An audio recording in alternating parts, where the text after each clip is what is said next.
হারামজাদা, দেখে চলতে পারিস না? চোখ কি আসমানে রেখে আসছিস? সরি ম্যাডাম, কিসের সরি রে কুত্তা? কিসের সরি? আমি বুঝতে পারিনি এমনটা হবে। আমার এত সুন্দর ফুলটার কি হবে এখন? অন্য একটা এনে দিই। আবারও একটা থাপ্পড় মারলো। এনে দিই কি? হ্যাঁ, অবশ্যই আনবি। হুম। আমার এমন ফুলই চাই, নয়তো তোর খবর আছে। হ্যাঁ, যা এক্ষুনি নিয়ে আয়। আমি আনছি, 20 মিনিট অপেক্ষা করুন। যা তো, তাড়াতাড়ি নিয়ে আয়। হুম। আমি ফুল নিতে বেরিয়ে পড়লাম। আসলে হয়েছে কি, সকালে আমি ফ্রেশ হয়ে তাড়াতাড়ি করে ওয়াশরুম থেকে বেরোতেই মাহির সাথে ধাক্কা লেগে যায়। আর মাহির হাতে একটা লাল গোলাপ ছিল, সেটা হাত থেকে ছিটকে আমার পায়ের নিচে পড়ে যায় আর পিষে যায়। এজন্যই এত কিছু হলো। আসুন পরিচয় পর্বটা শেষ করি। আমার নাম কাব্য, আর যে মেয়েটির সাথে কথা বললাম ওর নাম হচ্ছে মাহি। আমার এই পৃথিবীতে আপন বলতে কেউ নেই। আমার বয়স যখন 5 বছর, তখন আমি অনাথ হয়ে যাই। ছোট থেকে এই অনাথ আশ্রমে বড় হয়েছি। আমার বয়স যখন 17 বছর, তখন একজন ভদ্রলোকের কাছে খুব ভালো লাগে আমার ব্যবহার। তারপরে আমি যখন অনার্স প্রথম বর্ষে উঠি, তখন সেই ভদ্রলোক আমাকে তার বাড়িতে নিয়ে আসে। ভদ্রলোকটির নাম হলো রাসেল। আর হ্যাঁ, অনাথ আশ্রমে থাকলে কি হবে, একজন ধনী ব্যক্তি আমার পড়ালেখার খরচ দিতেন, তাই পড়তে পেরেছি। আর অনার্স থেকে তো রাসেল সাহেবই সব খরচ বহন করছে। মাত্র 5 মাস হলো রাসেল সাহেবের বাড়িতে এসেছে আমি। ওনার স্ত্রী আমাকে খুব ভালোবাসেন, আর রাসেল সাহেবও। আর এই মাহি, সে আমার সাহেবেরই দেমাগী অহংকারী সুন্দরী একমাত্র মেয়ে। ছোট থেকেই একমাত্র মেয়ে হয়, তাকে কেউ শাসন করেনি, সবার আদর ভালোবাসায় বড় হয়। আজকে মাহির এমন অবস্থা। মাহি এবার অনার্স 2য় বর্ষে পড়ালেখা করে, আর আমি প্রথম বর্ষে। আমি মাহিকে ম্যাডাম বলে ডাকি, কারণ মাহি আমাকে তাই বলেছে। এবার বর্তমানে আসি। আমি বাজার থেকে একটা লাল গোলাপ ফুল কিনে নিয়ে আসলাম। মাহি ওই রুমে ছিল। আমি বাড়ি থেকে দরজায় কড়া নাড়লাম। ভেতরে আয়। ম্যাডাম, এই যে আপনার ফুল। ওয়াও, অনেক সুন্দর তো এটা। জি, সেজন্য এনেছি। বাহ, বুদ্ধিও হয়েছে দেখছি। আপনার সামনে তো আমি কিছুই না। তা কিউট একটা চেহারা তোর। কোনো মেয়ের প্রপোজ পাসনি? না মানে, বল বল, সমস্যা নেই। হ্যাঁ পেয়েছি। তা কয়টা পেয়েছিস শুনি? 9টা। বাবা, ভালো তো। জি। আমাকে কেমন লাগে? ঠিক বুঝলাম। হঠাৎ আমার প্রশ্ন শুনে ঘাবড়ে গেলাম। বল বল, কেমন লাগে? জি ম্যাডাম, ভালো। কতটা ভালো? খুব সুন্দর লাগে। ঠাস করে একটা থাপ্পড় মেরে দিল আমার গালে। হারামি, আমার দিকে নজর দিস তাই না? না ম্যাডাম, সত্যি বলছি না। তাহলে বললি কেন? আপনিই তো বললেন, তাই আপনার মন রাখতে বললাম। মুখে মুখে তর্ক করিস তাই না? না তো। যা, আমার জুতোগুলো সাফ কর। জি ম্যাডাম। আমি সেখানে বসেই জুতো পরিষ্কার করতে লাগলাম। আমি আসলেই পাগল। আমাকে যে একটু সাহায্য করে কিংবা ভালোবাসে, তার কথা ফেলতে পারি না। যেমন রাসেল সাহেবের কাছে কথা দিয়েছি, যেটাই হোক হে বাড়ি ছেড়ে যাব না। মাহি সবার সামনে তো খারাপ ব্যবহার করে না, কিন্তু মাঝে মাঝে ওর মা বাবার সামনেও খারাপ ব্যবহার করে আমার সাথে। কিন্তু তারাও কিছু বলতে পারেন না। নিজের একমাত্র মেয়ে যদি কিছু করে বসে, আর আমি বেচারা মুখ বুজে সব সহ্য করে নেই। মাঝে মাঝে রাত জেগে খোলা আকাশের নিচে তাকিয়ে থাকি, অজরধারে চোখের পানি ফেলে। এটাই আমার জীবন। হয়তো আমার কপালে এমন সব অত্যাচারী লেখা আছে। আর আমার এটাও মনে আছে যে একদিন আমার কপালে সুখ আসবে, কিন্তু সেটা কবে আসবে সেটা জানি না। মাঝে মাঝে ভাবি, হয়তো সেই সামান্য সুখটুকু আমার কপালেই নেই। জুতোগুলো পরিষ্কার করে আমি নিচে চলে আসলাম। এসে সামান্য নাস্তা করে নিলাম। তারপর আমার রুমে গিয়ে আবার একটু ফ্রেশ হয়ে ভার্সিটি যাওয়ার জন্য রেডি হলাম। বাড়ি থেকে ভার্সিটি প্রায় 3 কিলোমিটার দূরে। মাহি রোজ ওদের গাড়ি করে যাতায়াত করে, আর আমি হেঁটেই চলাফেরা করি। রাসেল সাহেব একটা বাইক এনে দিতে চাইলে আমি না করে দেই। রাসেল সাহেব জোর করা সত্ত্বেও আমি নিতে অস্বীকার করি। আমি তো রেডি হয়ে হেঁটে হেঁটে যেতে শুরু করলাম ভার্সিটিতে। একটু পরে মাহিও রেডি হয়ে বেরিয়ে পড়লো গাড়ি নিয়ে। 20 মিনিট সময় লাগে যেতে আমার, আর মাহির সময় লাগে মাত্র 5 মিনিট। কলেজে পৌঁছেই মাহি গাড়িটা পাশে রেখে একটা গাছের নিচে বসে আছে। একটু পরে আমি ভার্সিটি আসলাম। ওই, এদিকে শোন। জি ম্যাডাম, বলেন। এই নে চাবি, আর গাড়িটা পার্ক করে আয়। জি। তাড়াতাড়ি। আচ্ছা। আমি চাবিটা নিয়ে গাড়িটা পার্ক করে আসলাম। আমি আরও আগে গাড়ি চালানো শিখেছি, তাই সমস্যা হয় না। আর তাছাড়া মাঝে মাঝে আমাকে গাড়ি পার্ক করতে বলে। ম্যাডাম, এই নিন চাবি। তোর কাছেই রাখ। কেন? রাখতে বলেছি রাখবি, এত প্রশ্ন কিসের? আচ্ছা, রাখছি। আমি চাবিটা আমার পকেটে রাখলাম। বিকেল 5টার দিকে ভার্সিটির ক্লাস শেষ হলো। আমি সোজা গাড়ির কাছে চলে আসলাম, কারণ চাবি আমার কাছে আছে। একটু পরে মাহিও গাড়ির কাছে আসলো। নে, ড্রাইভ কর তুই। আমি? হুম আজ থেকে তুই আমার পাক্কা চাকর, সব কাজ করবি আমার। জি।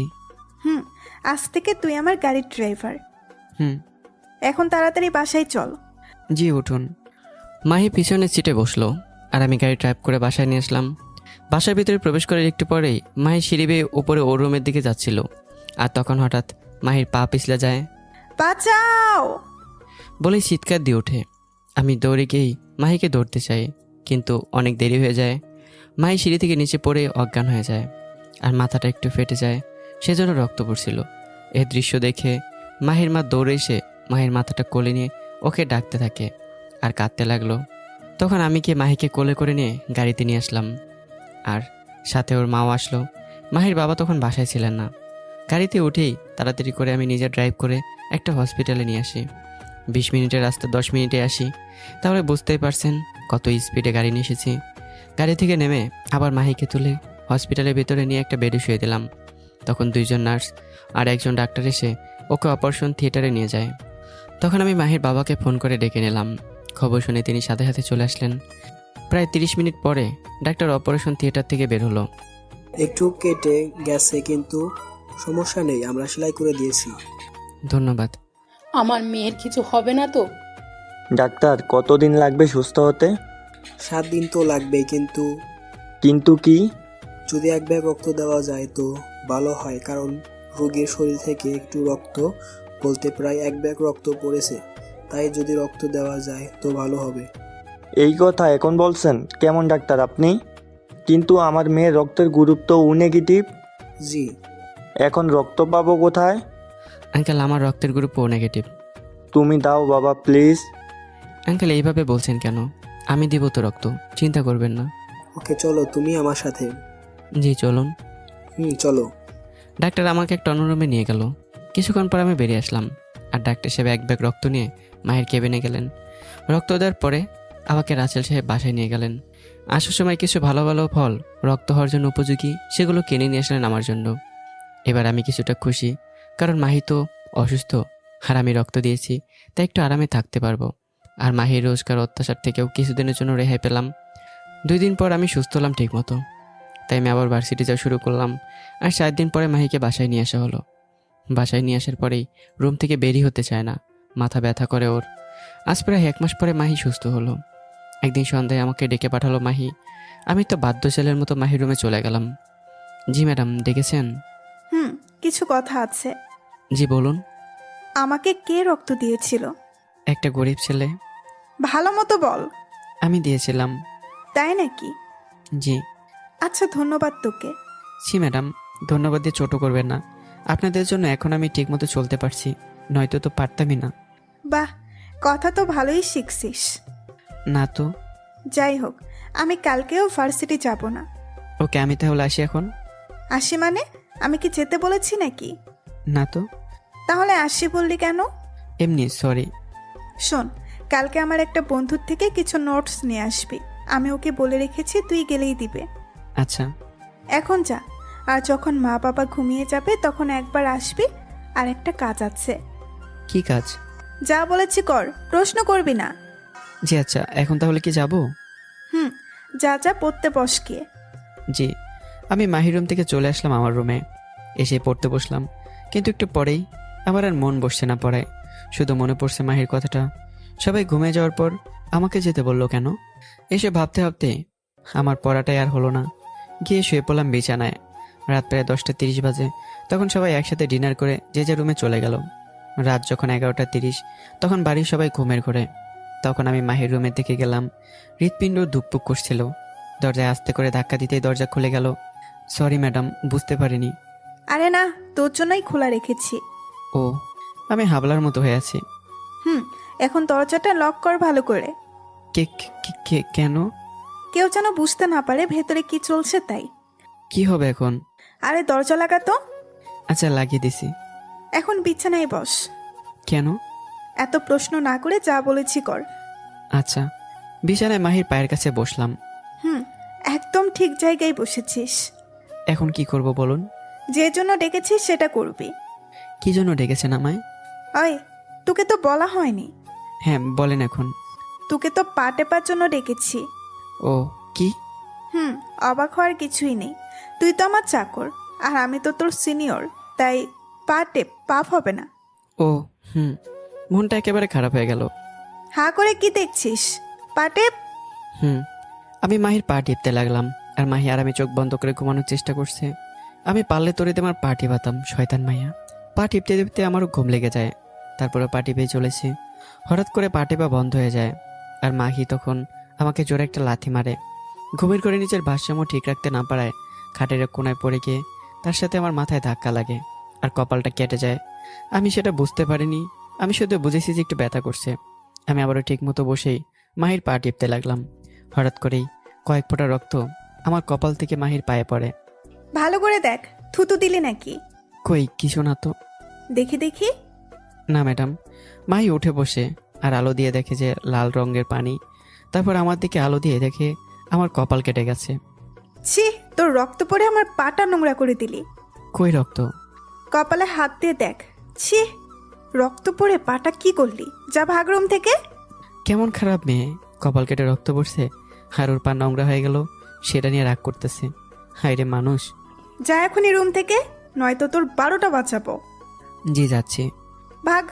আমি মাহির রুম থেকে বের হয়ে নিজের রুমে এসে কপালটা পরিষ্কার করে ওষুধ লাগিয়ে শুয়ে পড়লাম। খুব কষ্ট হচ্ছিল, ও এমন ব্যবহার করবে আশাই করিনি। আমার কপাল কেটে গেছে, কিন্তু এটা পরিষ্কার না করে মাহি আমাকে আরো বকা দিয়ে বের করে দিল। এসব ভাবতে ভাবতেই ঘুমিয়ে পড়লাম। পরদিন সকালে ঘুম থেকে উঠে ফ্রেশ হয়ে নাস্তা করতে আসলাম। কি ব্যাপার কাব্য, তোমার কপালে কি হয়েছে? না আঙ্কেল, তেমন কিছু না। কি হয়েছে বলো। কাল রাতে খাটের সাথে ধাক্কা লেগেছে, আর সেজন্যই কেটে গেছে হালকা। ডাক্তার দেখাতে হবে নাকি? না না, তেমন কিছু না। আচ্ছা, নাস্তা করো। হুম, একসাথে নাস্তা করলাম, কিন্তু মাহির রুমেই ছিল, বের হয়নি। কিরে কিউট পোলা, এইদিকে আয়। জি ভাইয়া বলুন। এই ফুলটা নে আর ওই মেয়েটাকে গিয়ে দে আর আই লাভ ইউ বলবি যা। আমাকে একটা লাল গোলাপ দিয়ে বললো কথাটা, আর তখন পিছনে ঘুরতেই তো অবাক, আমার চোখ কপালে উঠে গেল। না ভাইয়া, পারবো না প্লিজ। আর আমি তো নতুন না, আমার সাথে কেন র্যাগিং করছেন? দিবি নাকি প্রিন্সিপালের কাছে তোর নামে বিচার দিব? প্লিজ। না, তুই যা। প্লিজ ভাইয়া। ওই আচ্ছা যাচ্ছি। আমি ফুলটা হাতে নিয়ে এক পা দুপো করে এগোতে লাগলাম, ওর কাছে গেলাম। আই লাভ ইউ মেয়েটার দিকে ফুলটা এগিয়ে দিয়ে বললাম, আর সাথে সাথেই শালা হারামজাদা, লজ্জা করে না বড় আপুকে প্রপোজ করিস? আপু বিশ্বাস। চুপ কর লুচ্চা কোথাকার। না আপু। আবার মুখের উপর কথা বলিস, মাহি ঠিক করে তোকে মেরে। আপু আমি ইচ্ছে করে প্রপোজ করিনি। তো কি নিয়ে প্রপোজ করেছিস? দুইটা বড় ভাই জোর করে প্রপোজ করতে বললো। মানে? ওই যে দেখেন, ওই যে ওরা। তারপর ওদেরকে দেখিয়ে দিলাম।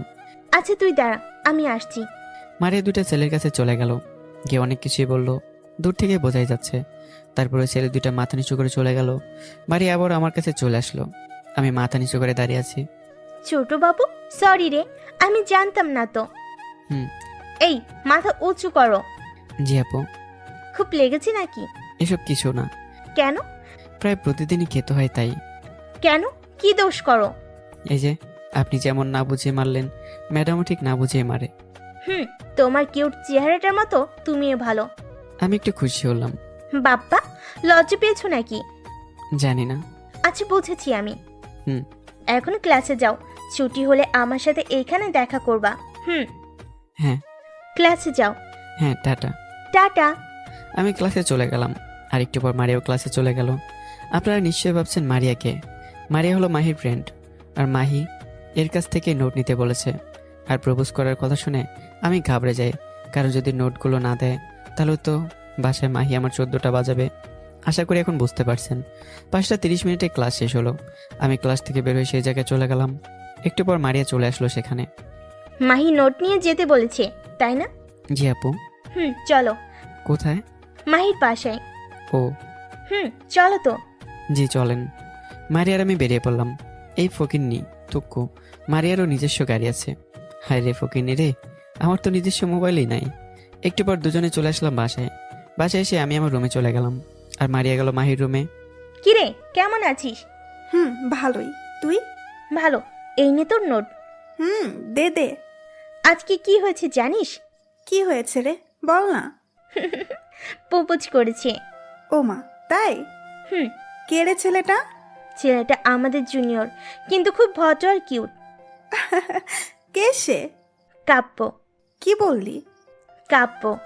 ওই, তুই কোন কাব্যের কথা বলছিস? কেন? তোদের বাসায় যে থাকি সেই কাব্য। কে? হুম। আচ্ছা। কথাটা বলেই মাহি খাট থেকে নেমে সোজা আমার রুমে চলে আসলো। এসে দরজা খুলে আমার কাছে আসলো আর ঠাস ঠাস করে 4টা থাপ্পড় বসিয়ে দিল আমার গালে। আমি তো হাবলার মতো হয়ে তাকিয়ে আছি মাহির দিকে। হঠাৎ এভাবে মারার কারণ কি? আর থাপ্পড়গুলো এত জোরেই ছিল যে আমার ঠোঁট অনেকটা কেটে যায় আর রক্ত পড়ছে। তখন মারিয়া আসলো আমার রুমে। হাই আল্লাহ, কি করলি ছেলেটার? ঠিক করেছি। না, ঠিক করিসনি। হ্যাঁ, ঠিক করেছিস। ওর সাহস কি করে হয় তোকে প্রপোজ করার? চুপ। না জেনে না বুঝে আগে আগে শাস্তি দেওয়াটা তোর অভ্যাস হয়ে গেছে, তাই না? মানে? তারপর মারিয়া ওকে সব খুলে বলল। আর এসব শুনে মাহি সোজা আমার রুম থেকে বের হয়ে চলে গেল। খুব লেগেছে, তাই না? না, এই কিছু না। এতক্ষণ আমি মাথা নিচু করেছিলাম। বুঝি। আমি মন খারাপ করেই চুপ করে থাকলাম। ইস, রক্ত পড়ছি তো। টেবিলে তোলা রাখা ছিল, ওখান থেকে কিছু তোলা নিয়ে রক্তগুলো মারিয়া নিজে পরিষ্কার করে দিল আর সামান্য ওষুধ লাগিয়ে দিল। এ কি, কাঁদছো কেন? জীবনে কি এভাবে যত্ন নেয়নি। আমি কই যত্ন নিলাম?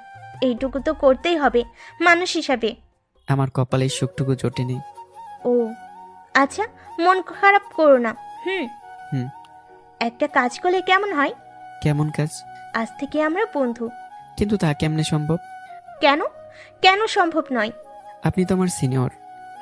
তো বন্ধু কিভাবে? আপনি তো বড় আপু। চুপ, একদম চুপ। আপু ডাকবে না।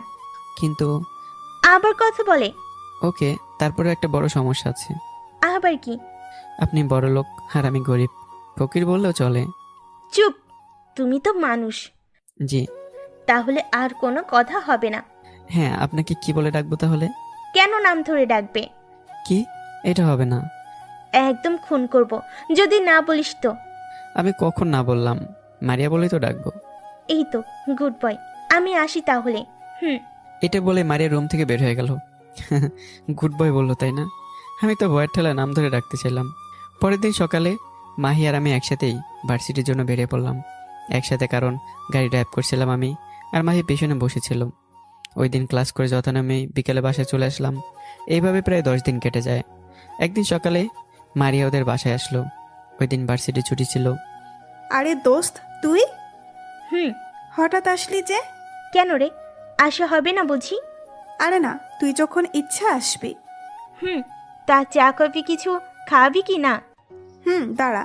কাব্য, এই কাব্য, ওকে ডাকছিস কেন? কফি আনতে। তখন আমি আসলাম। জি ম্যাডাম, বলুন। যা, 2টা কফি নিয়ে আয়। আচ্ছা। কথাটা বলেই সোজা চলে আসলাম নিচে কফি নিতে। ওকে পাঠালি কেন? ও তো চাকর না। আরে না, চাকর। তুই বুঝবি না। কেন? এই যে ম্যাডাম, ম্যাডাম এটা আপনার, আর মারিয়া এটা তোমার। এই কথা শুনে মাহি কফির কাপটা রেখে আমার দিকে ছুটে এসলো। এসেই ঠাস করে একটা থাপ্পড় দিল আমার গালে।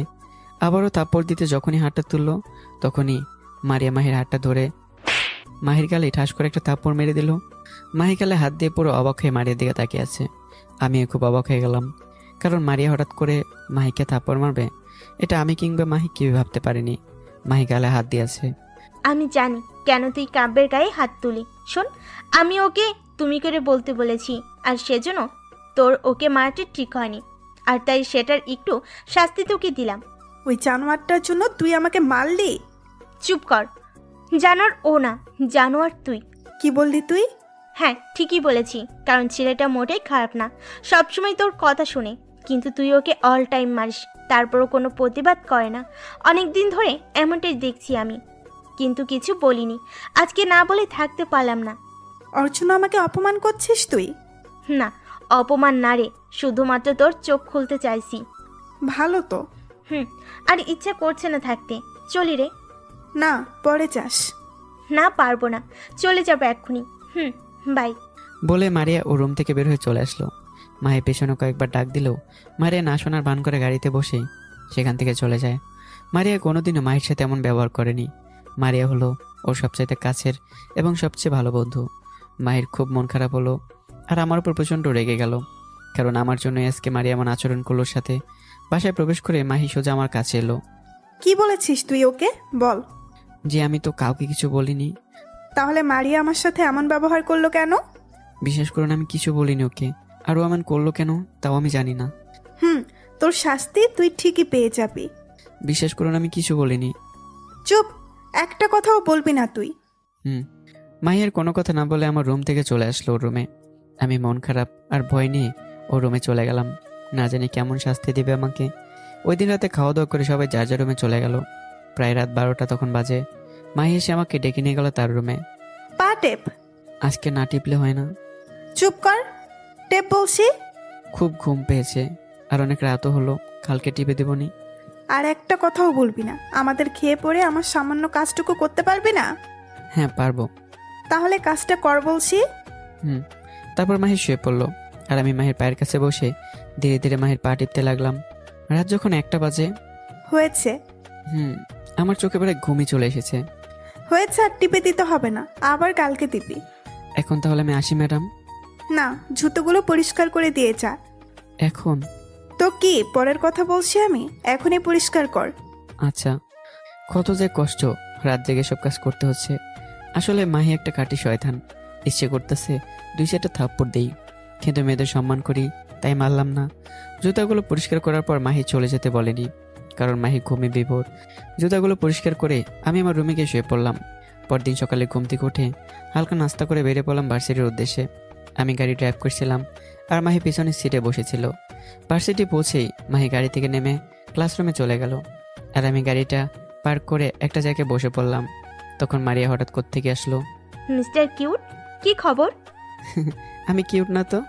না রে পাগল, তুমি তো খুব কিউট। হুম। কেমন আছো? হ্যাঁ ভালোই, তুমি কেমন আছো? এই তো ভালো। কালকে মাহি তোমাকে কি কিছু বলেছে? কই না তো। আমি জানি, বলতে হবে না তোমাকে। কালকে ওভাবে চলে আসলে কেন? ভালো লাগছিল না তাই। আচ্ছা ক্লাস শুরু হবে আমার, আর তোমাদেরও। আসি। আমিও। দুজনে আমাদের আলাদা আলাদা ক্লাসে চলে গেলাম। ছুটির পর আবার বাসায়। এভাবে 4 দিন কাটলো। 5ম দিনে ভার্সিটি যাওয়ায় কিছু ছেলে আমার কাছে আসলো। এই তুই কাব্য না? জি বলুন। ভালো হয়ে যা। আমি কি করলাম? আবার কথা বলছিস? আজব তো, আমি কি করলাম? তোর শিক্ষা দিতে হবে, বুঝেছি। এই কেরে তোরা? আরে তো ভাব মারিস কেন? ভয় পাই না আমি, ওকে? সাহস দেখের। তোরা কোন ভার্সিটি রে? দাঁড়া, ভার্সিটি ছুটি হোক তারপরে বোঝাবনি। যা ভাগ, ভয় পাই না আমি। দেখে নেব তোকে। দেখ তোর সামনেই তো আছি। চল তো, একে পরে দেখবো। যা ভাগ। ছেলেগুলো চলে গেল আর আমি ক্লাসরুমে চলে গেলাম। সেদিন মাহি আর আমি ভালোভাবে বাসায় যাই। পরের দিন ভালোভাবে কাটে, কিন্তু 7ম দিন যখন আমি ভার্সিটি থেকে বাইরে আসলাম একটা দোকানে যাওয়ার জন্য, হঠাৎ একটা বাইক আসছিল খুব দ্রুত। বাইকটা দ্রুত আমার দিকে আসছিল, কিন্তু আমি লক্ষ্য করিনি। কিন্তু যখন আমার কাছে চলে আসলো তখন পাশে একটু তাকালাম। তাকাই তো আমার চোখ আকাশে যেন উড়ে গেল, কারণ বাইকটা একদম আমার কাছে চলে আসলো। এখান থেকে দূরে যাওয়ার সময় পেলাম না। আমি একটা চিৎকার দিলাম, দিয়ে আর কিছু বলতে পারলাম না। বাইকটা আমাকে ধাক্কা দিল আর একটু দূরে আমি ছিটকে পড়লাম। বাইকটা পড়ে যেতে নিল, কিন্তু চালক তার ভারসাম্য ঠিক রেখে সেখান থেকে চলে যায়। আমি একটু উঠে দাঁড়ানোর চেষ্টা করি, কিন্তু পারছিলাম না।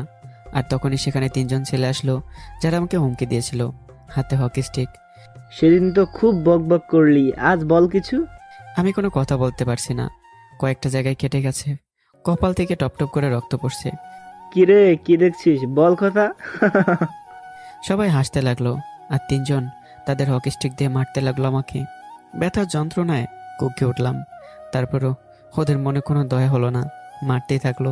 ব্যথা আমি চিৎকার করছি, তখন কিছু লোক আসলো আর ছেলেগুলো আমাকে জোরে কয়েকটা মেরেই বাইক নিয়ে সেখান থেকে চলে গেল। আর আমি ততক্ষণে আমার জ্ঞান হারিয়ে ফেলেছি। শেষের মারগুলো আমার মাথায় আঘাত করেছে, যার কারণে আমি জ্ঞান হারিয়ে ফেলেছি।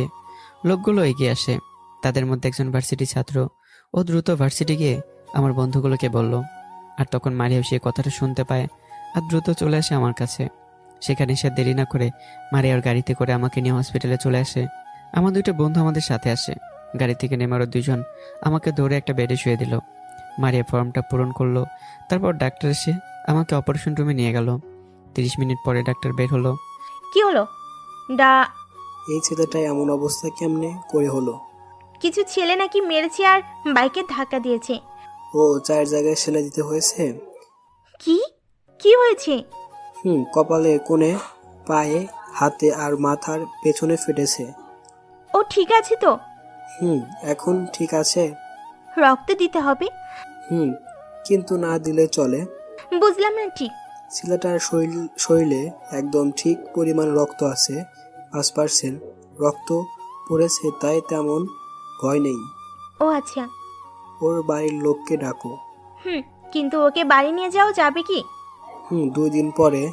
আচ্ছা ঠিক আছে, ওর সাথে কি দেখা করতে পারি? না, এখন না, একটু পরে। ঠিক আছে। এদিকে মারিয়া রাসেল সাহেব এবং তার স্ত্রীকে ডাকলো। মাহিকেও ডেকেছে, কিন্তু আসেনি। একটু পর মারিয়া, রাসেল সাহেব ও তার স্ত্রী আমার বেডের কাছে আসে। এসে বসে। ওদের দেখে আমি উঠে বসতে চাইলাম, কিন্তু উনি মানা করলেন। এখন কেমন লাগছে বাবা? জি আন্টি, ভালো। ব্যথা করছে খুব, তাই না বাবা? হ্যাঁ, একটু ব্যথা তো করছে। যারা তোমার এমন করেছে তাদের ভালো হবে না, তিলে তিলে মরবে। না আন্টি, কাউকে অভিশাপ দিয়েন না, হয়তো টাকার জন্য এমন করেছে। এখন তুমি রেস্ট নাও। কে এমন করেছে? তুমি কি ওদের চিনো? না আঙ্কেল, একবার হুমকি দিয়েছিল। কে তারা? আমি তো চিনি না তাদের। শিউর তো তুমি? হ্যাঁ আঙ্কেল। আচ্ছা, তুমি রেস্ট নাও, দুপুরে তোমার আন্টি খাবার আনবে। ওকে। চলো, রান্না করবে। চলো। ওনারা চলে গেলেন। তখন মারি আমার কাছে এসে বলল, কেমন আছো এখন? খুব ভালো। ওই, এটা মজা করার সময় না। থাপ্পড় দিয়ে দাঁত ফালাই দিমো। হ্যাঁ। কে ছিল ওরা? বলো। জানি না তো। সত্যি বলো বলছি। আরে আমি জানি না। ওকে বাই, আজকে পর থেকে কোনো বন্ধুত্ব নেই আমাদের। এই রাগ করো কেন? তাহলে বলো, ওরা কে ছিল? ম্যাডাম আমাদের ভাড়া করেছিল আমাকে মারতে। কি? মাহি? হুম। তুমি কেমনে জানলে? আজকে সকালে শুনেছি, ফোনে কাউকে বলছিল আমাকে যেন উচিত শিক্ষা দেয়। আজকে ওর একদিন কি আমার একদিন? এই ও নাকি কিছু বলবে না। চুপ একদম। দেখো, যদি ম্যাডাম কিছু জানতে পারে তাহলে তোমার আর আমার বন্ধুত্ব শেষ। কিন্তু তোমাকে মারতে চেয়েছে ওই। মারতে চেয়েছিল, মেরে ফেলতে না। ধ্যাৎ। যাও, ভার্সিটি যাও। না। কেন? ক্লাস আছে তো তোমার। হুম। তো যাও। ওই, আমি এখানে আছি তাই বিরক্ত লাগছে, তাই না? আরে কি বলো, একদমই না। তাহলে যেতে বলছো কেন? ওকে, থাকো এখানে, আর পারলে কিছু ফল কেটে দাও। গুড বয়, দিচ্ছি। 2 দিন পরে আমাকে বাসায় নিয়ে যাওয়া হলো, কিন্তু তারপরও মাহি ওর অত্যাচার চালাচ্ছেই। যেমন মাঝে মাঝে এইটা করতে বলতো, ওইটা করতে বলতো। আমার খুব কষ্ট হতো কাজগুলো করতে। 8 দিন পরে আমার সেই ছোট ছোট 4টি সেলাই কেটে দেওয়া হলো। সেলাই কাটা 2 দিন পরেই। শোন, আজকে রাতে পা টিপতে আসবি। আর কিছুদিন পরে দেবনি। কেন? এতদিন বসে বসে গিল্লি এতে পেট ভরেনি? সরি, যাবো রাতে পা টিপতে। গুড। জি। ওই দিন রাতে প্রায় 1 ঘন্টা ধরে পা টিপে নিয়েছে। এতে আমার হাতটা একটু ব্যথা করতে লাগলো। ম্যাডাম, আজকের মতো থাক, হাতটা খুব ব্যথা করছে। ঢং না করে টেপ তো। ম্যাম, সত্যি বলছি, কাটা জায়গায় ব্যথা করছে। ধুর শালা ছোট লোক, সামান্য একটু লেগেছে তাই এত ঢং? যা ভাগ। হ্যাঁ। মন খারাপ করে রুমে চলে আসলাম। এসে হাতে একটু ওষুধ লাগিয়ে শুয়ে পড়লাম। পরদিন সকালে ঘুম থেকে উঠে ফ্রেশ হয়ে খাওয়া দাওয়া করে 2জন বাড়ি থেকে বের হয়ে গাড়ির কাছে গেলাম। ম্যাডাম, কি বল? আজকে গাড়িতে যাওয়া হবে না। কেন শুনি? চাকাতে একটু হাওয়া, হয়তো লিক হয়েছে। এখন কি হবে? রিক্সা করে যাব। না, আজকে হেঁটে যাব, মজাই লাগবে। অনেকটা পথ হাঁটতে হবে তো। আমি যা বলেছি তাই হবে। তুই বাবাকে বলে আয় গাড়ি ঠিক করে রাখতে। আচ্ছা। আমি বাসার ভিতর গিয়ে রাসেল সাহেবকে গাড়ি মেরামতের ব্যবস্থা করতে বলে চলে আসলাম বাইরে। কি রে, হয়েছে বলা? জি। তাহলে হা করে তাকিয়ে না থেকে হাঁটা শুরু কর। হ্যাঁ চলুন বলেই দুজনে হাঁটা শুরু করলাম। মাই অনেক বক বক থুকু কথা বলছে, মাঝে মাঝে আমি উত্তর দিচ্ছি। আর আজকে আমি ভালো করে মাহির দিকে তাকালাম। মাহি এমনিতেই দেখতে একটা পরীর মতোই, আর মাহির কথা বলার ধরনটা চমৎকার। আমি মুখ ধুয়ে মাহির দিকে তাকিয়েছি। ওই, কি দেখছিস অমন করে? কই কিছু না তো। দেখবি তো, আমি যে সুন্দরী। না না, আপনি তো পড়ি। কথাটা বলে মুখে হাত দিলাম, বলে বেরিয়ে গেছে। হয়েছে। হ্যাঁ, বাসলাম বাবা। আর কত দূর রে? এই তো আর 8 মিনিটের রাস্তা। ও। মাহি রাস্তা দিয়ে হাঁটছিল আর লাফালাফি করছিল। হঠাৎ করে মাহি লক্ষ্য করলো একটা গাড়ি ওর খুব কাছে চলে এসেছে। মাহি ভয়ে চিৎকার করলো, ওই। তখন আমি সাথে সাথেই মায়ের দিকে তাকালাম, আর তখনই মায়ের হাতটা ধরে নিজের দিকে টান দিলাম। আমি মাহিকে খুব জোরে নিজের দিকে টেনে নেওয়ায় মাহি ওর ভারসাম্য ঠিক রাখতে পারেনি, যার ফলে মাহির ঠোঁট আর আমার ঠোঁট লেগে যায়। আমি তো তখনই চোখ বন্ধ করে নেই, আর মাহিও। একটু পরে মাহি নিজেকে ছাড়িয়ে নিল। কপাল ভালো যে কোনো লোক আমাদের দিকে তাকিয়ে নেই। আমি তো ভয়ে শেষ, ঘামতে লেগেছি ভয়ে। না জানি আমার কপাল আজকে খুন ঝড় যাবে। কিন্তু মাহি আমাকে কি মারবে? উল্টো ওর লজ্জায় শেষ। মাহির গাল লাল হয়ে গেছে লজ্জায়। ম্যাডাম সরি, আমি বুঝতে পারিনি যে এমনটা হবে। মাহি কোনো কথা বলছে না, মাথা নিচু করে হাঁটছে, আর চেহারায় লজ্জা পরিষ্কার বোঝা যাচ্ছে, কিন্তু ঠোঁটের কোণে মিষ্টি হাসি। আহা ম্যাডাম, ক্ষমা করে দিন না এবারের মতো। মাহি এখনও লজ্জামাখা মুখ নিয়ে নিচের দিকে তাকিয়ে হাঁটছে। ম্যাডাম, আপনাকে ওখান থেকে না টেনে আনলে আপনার তো ক্ষতি হয়ে যেত। Sorry madam. ক্লাসের দেরি হয়ে যাচ্ছে, ক্লাসে যেতে হবে, তাড়াতাড়ি চল। ক্ষমা করেছেন তো ম্যাডাম? দেখ, তোর কোনো ভুল নেই, শুধু শুধু ক্ষমা চাইছিস কেন? হ্যাঁ, আমি তো অবাক, কার মুখে কি শুনছি। চল তো। হ্যাঁ চলুন। দুজনে ভার্সিটি চলে আসলাম। মাই সোজা ওর ক্লাসরুমে চলে গেল, আর আমি একটা ফাঁকা জায়গায় গিয়ে বসলাম। কিন্তু আমার মন থেকে এখনো ভয় যায়নি, কারণ ওইটা মাহি। যে মেয়ে একটুতে কত অত্যাচার করে, সেই মেয়ের ঠোঁটে ঠোঁট পড়েছে আমার। এবার না জানি কত বড় শাস্তি দেবে। হঠাৎ সেখানে মারিয়ার আগমন ঘটলো। ডিয়ার কাব্য সাহেব, কিটা ভাবো গো? অনেক কিছু। মানলাম, কিন্তু এমন করে ঘামছো কেন? অনেক বড় ঘটনা ঘটে গেছে, ভয়ে যে আমার হাত পা কাঁপছে। কি ঘটনা? আমাকে একটু বলো না গো। না বাদ দাও তো। ওই বলো। শুনবে তো? শুনবো, বলো। না গো, লজ্জা লাগছে আমার, আর ভয়ও। ঢং না করে বলো তো। আচ্ছা শোনো। তারপর আমি সবটা খুলে বললাম মারিয়াকে। এসব শুনে মারিয়া হাসতে হাসতে শেষ। তার মানে যে তোমাকে সহ্য করে না, সেই তোমাকে কিস করলো? আরে না, ইচ্ছে করে না তো। যাই হোক, কিস তো। ধুর। আচ্ছা একটা কথা বলি, বলো। আর হয়তো মাই তোমার গায়ে হাত তুলবে না। কেন? আমি বলছি মিলিয়ে নিও। মারবে রে, এবারে তার ওর বড় শাস্তি অপেক্ষা করছে আমার জন্য। চুপ শালা, আমি বলছি না মারবে না। দেখবো না কেমন সত্যি হয় তোমার কথা। গো, সত্যি হবে। হাস। আচ্ছা আমি যাই, ক্লাসে মাহিকে একটু টাইট দিতে হবে। এই না না প্লিজ। ভয় পেও না, তোমার কথা বলবো না। প্রমিস? হ্যাঁ রে, প্রমিস। আচ্ছা আমি ক্লাসে যাই। যাও, গুড বাই। আমি ক্লাসে চলে গেলাম, আর মারিয়া ওর ক্লাসরুমে থেকে গেল, গিয়ে মাহির পাশেই বসলো। কেমন আছেন মিস? জানি না রে। মানে? না মানে ভালোই আছি, তুই কেমন আছিস? ভালোই, কিন্তু কিন্তু কি? একটা বিষয় আমার মাথায় ঢুকছে না। কি কথা বল। না থাক, বাদ দে। বল না। ওদিকে দেখলাম কাব্যের চেহারায় লজ্জা আর ভয়, এদিকে তোর চেহারায় লজ্জার ছাপ দেখা যাচ্ছে। কই, আমি কেন লজ্জা পাবো? আমি কি জানি কেন। আচ্ছা, কাব্য কি ভয়ে ঘামছে নাকি? আর বলিস না, ভয়ে ঘামছে, হাত পা কাঁপছে, ওর গাল লাল হয়ে আছে। পাগলির মতো হাসছিস কেন? না এমনি। বল বলছি, নয়তো খুব খারাপ হয়ে যাবে। আরে ওর জন্যই হাসছি। কেন, কি করেছো? কিছু না। ওই কি ভাবছিস? না না, কিছু না তো। বলবি কি না? আরে তেমন কিছু না রে। ওকে বাই, আমার সাথে কথা বলবি না। ওকে। শোনা, রাগ করে না, বলছি বসো। শুনবো না। সরি রে বাবু, বসো বলছি। বল বল। তারপর মারিয়া আবার এইসব কথা শুনলো মাহির কাছে।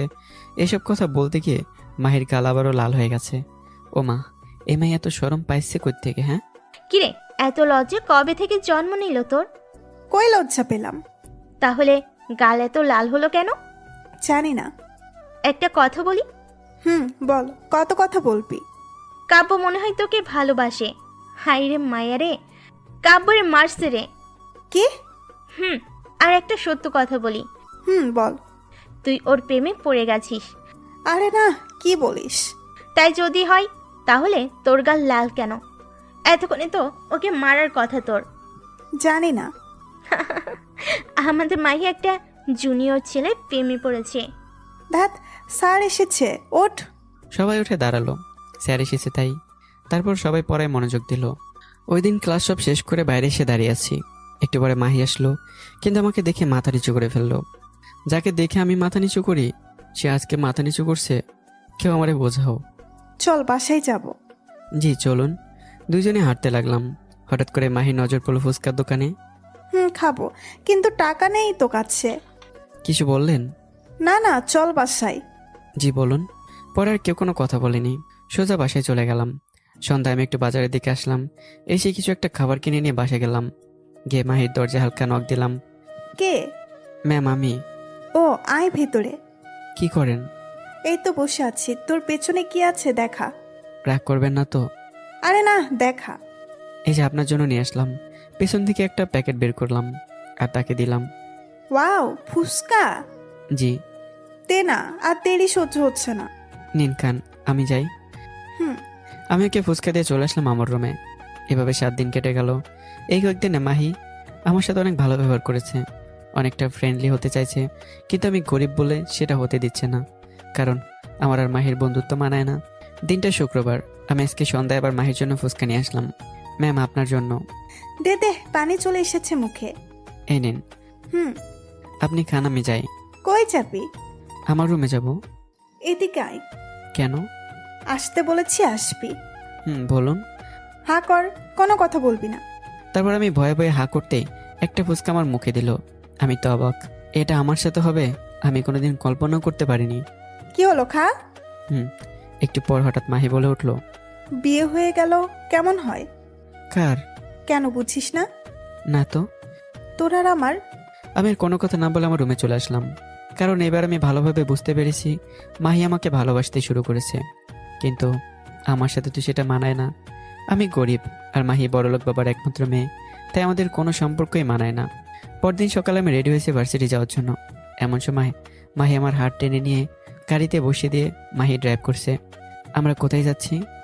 কালকে রুম থেকে অমন করে বেরিয়ে গেলি কেন? অনেকটা রেগে আছে, কিন্তু সাজুগুজু করেছে। না মানে এমনি, সরি। চুপ। আমরা যাচ্ছি কোথায়? ভার্সিটি? না, তাহলে কোথায়? কাজী অফিস। কি? আমার তো জীবন তেনা তেনা হয়ে যাবে এবার। সবাই আমার জন্য দোয়া করেন প্লিজ। হ, চুপ থাক। না, আমি কাজী অফিসে যাব না। কেন যাবি না কেন? না, আমি বিয়ে করব না কাউকে। কাউকে বিয়ে করতে বলিনি তো, আমাকে বিয়ে করবি। না, একদমই না। আপনাকে কেন বিয়ে করতে যাব? কেন? আমার মধ্যে খারাপ কি আছে? ক্লাসের প্রায় সব ছেলে আমার জন্য পাগল। হ্যাঁ, এত ভাব মাইরেন না। আমার ক্লাস, আপনার ক্লাস সহ ভার্সিটির অনেক মেয়ের ক্রাশ আমি। কি? মাহি গাড়ি ব্রেক করে থামালো রাস্তার পাশে। তারপর আমার দিকে তাকিয়ে থাকলো কিছুক্ষণ সময়। হঠাৎ আমার দিকে এগিয়ে এসে আমার গালে একটা কামড় দিল। আউচ! এটা কি হলো? ব্যথা দিলেন কেন? বেশ করেছি কামড় দিয়ে। কেউ আর কোনো কথা বললাম না। মাহি আপন মনে গাড়ি চালিয়ে যাচ্ছে আর আমি বসে আছি, কিন্তু আমি এখনো জানি না যে কোথায় যাচ্ছি। প্রায় 1 ঘন্টা পর একটা নদীর পাশের রাস্তায় গাড়ি থামিয়ে মাহি গাড়ি থেকে বের হলো। অন্য পাশে এসে গাড়ির দরজা খুলে আমাকে বের করলো। তখন আমি কিছুই বলিনি, চুপচাপ বের হলাম। চল ওদিকে যাব। কোন দিকে? কোন দিকে আবার? ওই যে নদীর তীরে। কেন? ওখানে গেলে কি হবে? তোর সাহস তো দেখে দিন দিন বাড়ছে। চল আমার সাথে। চলুন চলুন। তারপর হঠাৎ করে মাহি আমার হাত ধরে হেঁটে যেতে লাগলো নদীর পাশে। বেশি না, মাত্র 2 মিনিট লাগলো। দুজনে ওখানে বসলাম। আমি মাহির থেকে অনেকটা দূরে বসলাম, কিন্তু এ কি, আমি যতই সরছি মাহি ততই কাছে আসছে আমার। আমি তো মহা বিপদে পড়লাম। যদি কাছে এসে আবার কামড় মারে গেলে? ওই থাম তুই। এত কাছে আসছেন কেন? আমার ইচ্ছে হয়েছে, আসছি, তাতে তোর কি? আমার কি মানে? আমার কাছে আসছেন আর আমাকে বলছেন আমার কি? হ্যাঁ বললাম তো, কি করবি শুনি? কি করব জানেন? হ্যাঁ বল শুনি। আমি চুপচাপ বসে যাব। বস, একটা কথা বলবো। জি বলুন। তোর হয়তো বিশ্বাস হবে না, কিন্তু সত্যিই বলবো। জি হবে বিশ্বাস, আপনি বলুন। যেদিন তুই আমার রক্ত দিলি, আর যখন সেটা জানতে পারলাম তখন থেকেই তোকে একটু একটু ভালো লাগতো, কিন্তু কিছুই বুঝতে দেইনি তোকে। তারপরে আরো কত কি হলো, তোকে পিটিয়ে নিলাম। তবে ওদের এত মারতে বলিনি, ওরাই বেশি মেরেছে। বিশ্বাস কর, আমি শুধু বলেছিলাম এমনি 2-4টা থাপ্পড় মারতে।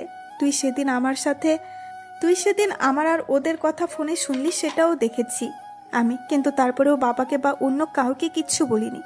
এটাতে তোরা আরো বেশি খারাপ লাগা শুরু করে, রাত জেগে আমার অত্যাচার সহ্য করতে। তারপরেও সেদিন তোরে আমার ঠোঁটের স্পর্শ হয়, জানি না ওই আলতো ছোঁয়াতে তোকে ভালোবেসে ফেলি। আরো কত কি হলো, তারপরেও তোকে অনেক কষ্ট দিয়েছি, কিন্তু সবগুলোতেই তুই আমার অহংকারটা বন্ধ করে দিয়েছিস। তোকে যত কষ্ট দিয়েছি ততটাই সহ্য করেছিস তুই সত্যিই একটা পাগল। জানি না এত কষ্ট দেওয়ার মাঝে কখন তোকে ভালোবেসে ফেলেছি। দেখ, আমার কোনো ভুল নেই।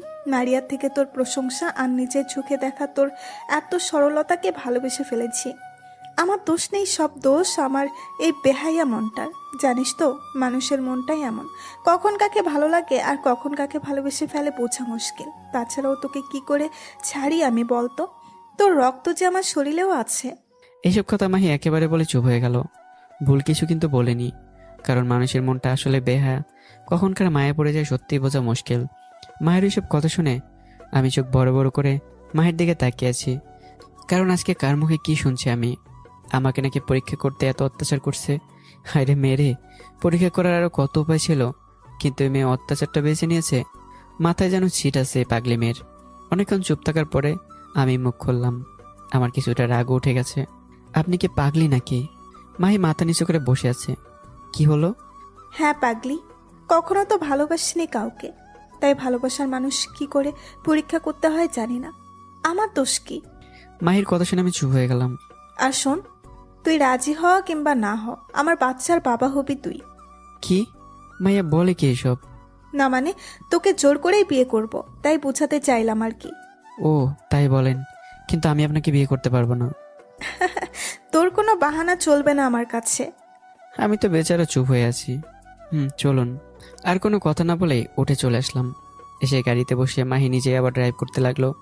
সব ঠিক আছে, কিন্তু যাচ্ছি কোথায় আমরা? আপাতত একটা হোটেলে খাবার খাওয়ার জন্য। ওই যে হোটেল। হ্যাঁ চল, চল খেতে যাই। যান, খেয়ে আসুন। আর তুই কি করবি? কেন, গাড়িতে বসে থাকবো? খাবি না? তোর না ক্ষুধা পেয়েছে? তা তো খুব। তাহলে খেতে চল। না, আমার কাছে খাওয়ার টাকা নেই। আমার অবস্থা এমন হয় মাঝে মাঝে, খাওয়ার জন্য টাকাই হয় না। হায় রে কপাল রে, চল তো। মাহি আর আমাকে কোনো কথা বলতে না দিয়ে হাত ধরে টেনে হোটেলে নিয়ে গেল। কয়েকটা লোক আমাদের দিকে তাকিয়েছিল, কিন্তু মাহি সেসবের পাত্তা না করে চলে আসলো হোটেলে। তারপর দুজনে পেট পুড়ে বিরিয়ানি খেলাম, থুকু খেলাম। খাওয়া শেষে মাহির বিল মিটিয়ে আবার গাড়িতে চলে আসলো। ধন্যবাদ ম্যাম। ম্যাম কে? কিসের ম্যাম? না মানে ম্যাডাম আর কি। বাহ, বউ বলবে আমাকে বউ, বুঝলি? কি? হ, এত অবাক হওয়ার কি আছে? কিছু না, কিন্তু এখন কোথায় যাব আমরা? কোথায় আবার? চাঁদছুর বাড়ি। কেন? হঠাৎ ওখানে কেন? মিমির বিয়ে তো, তাই। ও এই ব্যাপার, তা আমাকে আগে বললেন না কেন? এমনি, এখন গাড়িতে উঠ, তাড়াতাড়ি যেতে হবে। ড্রাইভার, একদমই আস্তে করে বললাম কথাটা। সমস্যা নেই, চল। তোর বউ তো কাল ড্রাইভারি করতেই পারে। বাপরে, কি শার্প কান, এত আস্তে কথাও শুনলো। কি হলো, ওঠ গাড়িতে। আমি আর মাহি গাড়িতে উঠে বসলাম। মাহি ড্রাইভিং সিটে আর আমি তার পাশের সিটে। সন্ধ্যার দিকে আমরা পৌঁছে গেলাম সেখানে। তারপর দুজনকে আমাদের রুম দেখিয়ে দেওয়া হলো। রাসেল সাহেব আর ওনার স্ত্রী নাকি আসবেন না, কাজের অনেক চাপ, তাই মাহি আর আমি আসলাম। বিয়ে আরো 5 দিন পরে হবে। হুদা এতদিন আগে আসলাম, কলেজ মিস হলো, এর মধ্যে শপিং এর কাজটাও সেরে ফেললো সবাই। আমি তেমন কিছু নিতাম না, কিন্তু মাহি জোর করে আমার জন্য কাপড় কিনেছে। আমার কাছে এখন এইসব স্বপ্নের মতো লাগছে, কারণ একটা ডাইনি কি করে এত নরম মনের হতে পারে? তবে হতেও পারে, কারণ মানুষ জাতটাই এমন। আর মাহির তো মেয়ে, তাই রূপ বদলাতে সময়ই লাগবে না। তবে মানতে হবে, মেয়েরা অনেক ভালো, কারণ খারাপ সময়গুলোতে তারা নিজেরা সহজে মানিয়ে নিতে পারে। তবে ছেলেরাও কম না। মেয়েদের নিয়ে কখনোই বাজে কথা বলা যাবে না, তবে দোষ করলে শাসন করা যাবে। কারণ হজরত মোহাম্মদ সাল্লাল্লাহু আলাইহি সাল্লাম নিজেই বারণ করেছেন নারীদের গালি দিতে। তাই বলে যে মেয়েরা ছেলেদের গালি দেবে তাও না, কারণ মনে রাখবেন আপনার পিতাও একজন পুরুষ মানুষ।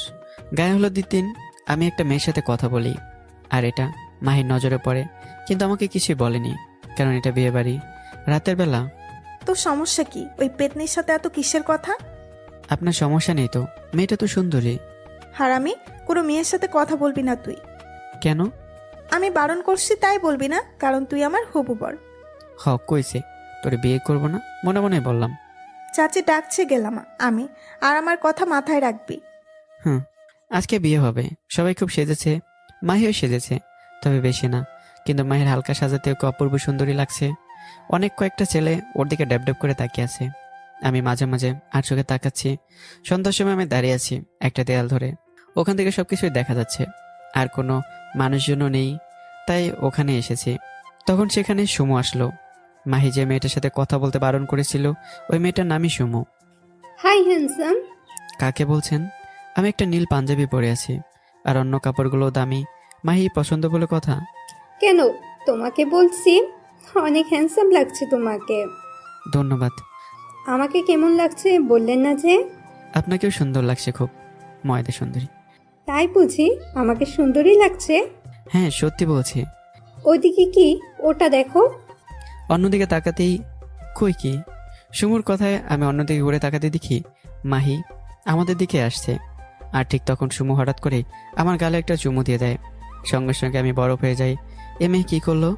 আর এই দৃশ্য দেখে মাহির মাথা বেড়ে গেল, জোরে জোরে হাঁটতে লাগলো। এদিকে আমি বরফের মতো হয়ে গেছি। এরকম আচমকা থুকু চুমু পেয়ে তবে শখ বললেও চলে। মেয়েটা যে লুচুতা মানতে হবে। মাহি তাড়াতাড়ি করে আমাদের কাছে আসলো। এসেই কষে দুইটা থাপ্পড় বসিয়ে দিল সুমুর গালে। থাপ্পড় খেয়ে সুমু ভেবাচাকা খেয়ে গেল। আজাইরা ওকে থাপ্পড় মারবে কেন এসব ভেবে মাহি প্রচণ্ড রেগে আছে। সুমুর চুলের মুঠি ধরে ওর মাথার দেয়ালে জোরে একটা ধাক্কা দিল। ধাক্কাটা সুমুর মাথায় লেগেছে। তারপর সুমুকে ছেড়ে দিয়ে আমার কাছে আসলো। মাথার যন্ত্রণায় সুমু বসে পড়লো মাটিতে। মাহির এমন অগ্নিরূপ দেখে আমার হাঁটু কাঁপতে শুরু করেছে ভয়ে। না জানি এবার কি ঝড় যাবে আমার উপর দিয়ে। খুব শখ তাই না মেয়েদের থেকে চুমু নেওয়ার? এই নে। কথাটা বলে আমার ঠোঁটের সাথে নিজের ঠোঁট মিলিয়ে দিল মাহি। কিন্তু পরক্ষণে আমি নিজেকে আলাদা করে নিলাম। আমার চেহারা দেখে বোঝাই যাচ্ছে যে আমি রেগে আছি। হঠাৎই ঠাস করে একটা থাপ্পড় বসিয়ে দিলাম মাহির গালে। মাহি একদম যেন আকাশ থেকে পড়লো। এতটা অবাক জীবনে কখনো হয়নি সে। গালে হাত দিয়ে চোখ বড় বড় করে আমার দিকে তাকিয়ে আছে আর ভাবছে এই বোকারামটা ওকে থাপ্পড় মারলো। ভাবতেই মাহির কেমন যেন লাগছে, যে কিনা মুখ বুঝে সবকিছু সহ্য করেছে সে থাপ্পড় মারলো। তুই আমার গায়ে হাত তুললি? হ্যাঁ তুললাম। এটা কি ঠিক করলি তুই? হ্যাঁ 100% ঠিক করেছি আমি। কারণ ছাড়া একজনের ক্ষতি করতে করতে আপনার সয়ে গেছে তাই না? অন্যের জীবনের দাম নেই আপনার কাছে? ওই কুত্তির সাহস কি করে হয় তোকে চুমু দেওয়ার? কেন, সমস্যা কই? চুমু আমাকে দিয়েছে, আপনাকে তো দেয়নি। তুই শুধু আমার, বুঝলি? তোকে যদি কেউ স্পর্শও করে তাহলে তাকে দুনিয়া থেকে তুলে দেব। মনে রাখিস, যে কোনো মূল্যে তোকে আমার করব। দেখা যাবে। মাহিয়ার কোনো কথা না বলেই হেঁটে হেঁটে চলে গেল সেখান থেকে। আর এদিকে আমি সুমুকে দাঁড় করিয়ে নিজেই ধরে নিয়ে গেলাম বাথরুমে। তারপরে সুমু বাইরে এসেই রেস্ট নিতে খাটে শুয়ে পড়লো। আর আমি আবারও বাইরে চলে আসলাম। সুমু যা বোঝার বুঝে গেছে। পরের বার যদি সে আমার পিছনে লাগে তাহলে মাহি ওকে খুন করবে। একদম লেডি গুন্ডা একটা। বিয়েটা ভালোভাবেই হয়ে গেল। মাহির চাচাতো বোনের সবাই খাওয়া দাওয়া করে যে যার মতো চলে গেল। বরযাত্রী বউ নিয়ে বিদায় হলো। বিদায় হবার সময় হায়রে কান্না। আমি বাসার ছাদে আসলাম। এসে মাহির কথা ভাবছি, কারণ মাহি তখন আমাকে ভালোবাসে। তাহলে এখন আমারই আইডিয়া ওর ওপর প্রয়োগ করতে হবে। তাহলে আমি বুঝতে পারবো যে মাহি কতটা ভালোবাসে আমাকে। যদি ভালোবাসে তাহলে হাজার অপমান আর অত্যাচার সহ্য করেও থাকতে চাইবে। আর যদি ভালো না বাসে তাহলে তো একটুতে ছেড়ে চলে যাবে। এসব ভাবছি দাঁড়িয়ে দাঁড়িয়ে। আর আকাশ দেখছি। তখন মাহি আসলো আর পা টিপে টিপে আমার কাছে আসলো। কিন্তু আমি এখনো বুঝতে পারিনি যে আমার পিছন কেউ দাঁড়িয়ে আছে। হঠাৎ করে পিছন থেকে আমাকে জড়িয়ে ধরে। এভাবে হঠাৎ করে জড়িয়ে ধরায় আমি কিছুটা ঘাবড়ে যাই। আর সঙ্গে সঙ্গে পেছনে ঘুরি। তখন দেখতে পাই যে এটা মাহি। কোনো কথা না বলেই কষে একটা থাপ্পড় মেরে দিলাম। মাহি ভাবছে বড় হয়েছে তো কি হয়েছে, ভালোবেসে তো ছোট বড় দেখার কোনো মানেই হয় না। থাপ্পড় খেয়ে মাহি খুব অবাক হয়ে যায়, কারণ এত তাড়াতাড়ি একটা সহজ সরল ছেলে কি করে এতটা কঠিন মানুষ হতে পারে। আমি রাগী দৃষ্টিতে তাকিয়ে আছি আর মাহি গালে হাত দিয়ে মায়া ভরা চোখে তাকিয়ে আছে আমার দিকে। সমস্যা কি আপনার? হ্যাঁ? মাহি চুপ করে আছে। এটা কেমন ভদ্রতা? হ্যাঁ, একটা ছেলেকে এভাবে পিছন থেকে আচমকা জড়িয়ে ধরতে লজ্জা করে না? যদি ভয় আমার কিছু একটা হয়ে যেত? না, কিচ্ছু হবে না তোমার। কে বলেছে হবে না? এভাবে রাতের বেলা এমন করলে যে কোনো মানুষ ভয়ই পেয়ে যাবে। হুম। আর কোনো একটা ভালো মেয়ে কখনো একটা ছেলে কিভাবে জড়িয়ে ধরবে না? আর আমি তো আপনার স্বামীও না, তাহলে এমন কেন? তখন ঠোঁটে ঠোঁট রাখলেন। কেমন ভদ্রতা এসব? জান, ভালোবাসি তোমাকে খুব, সব করতে পারি তোমার জন্য। আর তখন ওই মেয়েটা তোমার গালে চুমু দেওয়া দেখে মাথায় রক্ত উঠে গেছিল। এভাবে যে ওকে মারলেন, যদি মেয়েটা মারা যেত? কি আবার হতো? লাশটা গুম করতাম। চুপ, আপনি কি মানুষ নাকি জানোয়ার? না, আমি তো তোমার কাছে জানোয়ার। তবে এই জানোয়ারটাকেই কবুল বলে বিয়ে করতে হবে। মোটেও না, আমি কখনোই বিয়ে করবো না আপনার মতো মেয়েকে। হ্যাঁ, শুধু আমাকে করবি। ধুর, ভাল লাগে না। মাহি কিছু বলতে যাবে তার আগেই আমি ওই সামন থেকে চলে আসলাম। মাহি ভাবলো অন্যদিকে যাবে, কিন্তু না, পেছনে করে দেখে আমি সিঁড়ি বেয়ে নেমে গেলাম। মাহিও তাড়াতাড়ি করে আমার পেছন পেছন আসলো, কিন্তু ততক্ষণে দেরি হয়ে গেছে, কারণ আমি রুমে প্রবেশ করে দরজা বন্ধ করে দিয়েছি। মাহি বেচারি মন খারাপ করে রুমে গিয়ে শুয়ে পড়লো। পরদিনই, মানে কালকেই চলে যাবো আমরা দুজন। সকালবেলা ঘুম থেকে উঠে ফ্রেশ হয়ে নাস্তা করে আবারও রুমে এসে দরজা বন্ধ করে দিলাম। তারপর ফোন হাতে নিয়ে গেমস খেলতে লাগলাম। একটু পরে দরজায় কে যেন বারবার ধাক্কা দিচ্ছিল। অন্যের বাড়ি, তাই জোরে কিছু বলতে পারছি না। অগত্যা উঠে গিয়ে দরজা খুলতেই হরমর করে মাহি রুমে প্রবেশ করলো। মাহি একটা নীল রঙের শাড়ি পরে আছে। অপূর্ব লাগছে মাহিকে, যেন কোনো আকাশের পরী। এই, এটা কি হলো হ্যাঁ? কেন, কি হবে? আপনি এভাবে রুমে প্রবেশ করলেন কেন? আমার আদর নিতে। আদর? কিসের আদর? কেন, আমার স্বামীর থেকে যে আদর দরকার তাই নিব। ছিছি, আপনি এতটা নিচে নেমে যাবেন ভাবিনি। বেরোন বলছি। না, যাব না আমি। আদর দাও, তারপর যাব। না সরি, হবে না। আমি আপনাকে না ভালোবাসি আর না বিয়ে করব। বেশি জেদ করলে কিন্তু আরো একটা থাপ্পড় মারবো। ওকে। এই কি করলেন? কেন বাবু, দেখো আদর করবা না? এই লুচ্চা, বের হ। না, আদর দাও, নয়তো চিল্লাবো। এবার তো আমি মাইনকা চিপে পড়লাম, কারণ যদি চিল্লানি দেয় তাহলে তো মানিক তো সব যাবে, আর সাথে রাসেল সাহেবের কাছে ছোট হতে হবে। তাই ঠান্ডা মাথায় ভেবে চিনতে বলতে লাগলাম, দেখুন এটা অন্যের বাড়ি, এখানে কোনো আদর টাদর না। তাহলে কোথায়? আগে বাসায় চলুন, তারপর আদর দেব। সত্যি? এখন যান প্লিজ। ওকে যান, বিশ্বাস করলাম। মাহি আমার কাছে এসে আমার গালে একটা চুমু দিয়ে চলে গেল।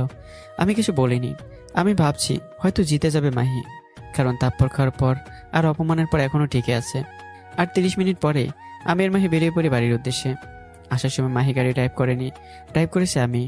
গাড়িতে আমার কান মাথা খেয়ে ফেলেছে মাহি। এই প্রশ্ন ওই প্রশ্ন আরো কত কি কথাই না বলেছে। আমি কিছু না বলে চুপচাপ সব সহ্য করে নিলাম। আমার গালে কয়েকটা চুমু খেয়েছে মাহি, তারপরে চুপ করে আছে। সন্ধ্যার পরে বাসায় ফিরলাম, ফ্রেশ হয়ে হালকা খাবার খেয়ে শুয়ে পড়লাম যে যার মতো।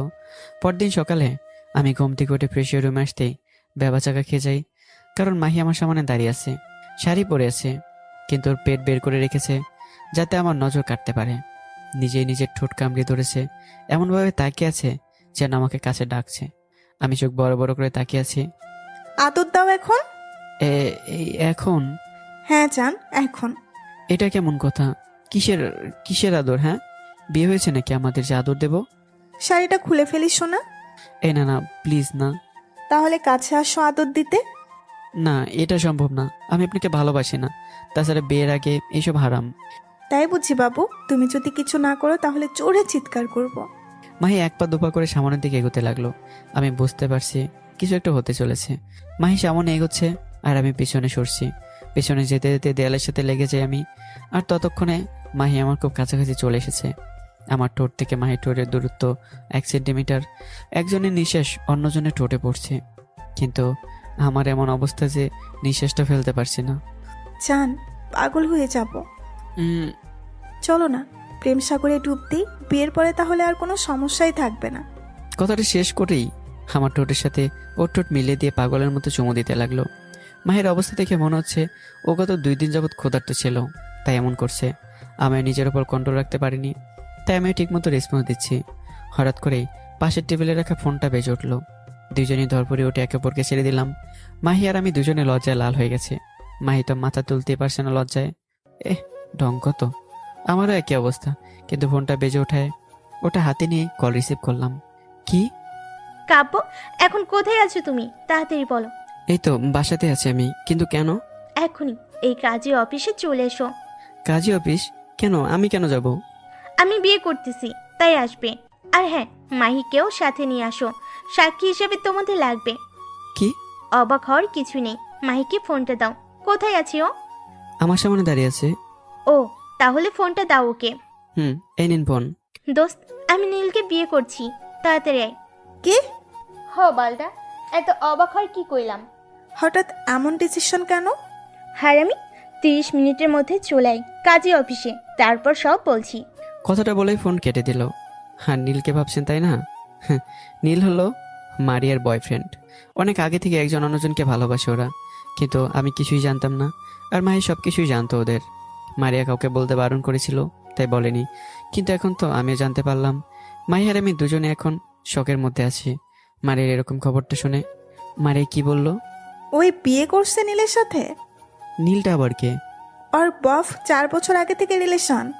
ও মা গো, আমাকে কখনো বলেনি তো। কাউকেই বলিনি, শুধু আমি জানি ওর বফের কথা।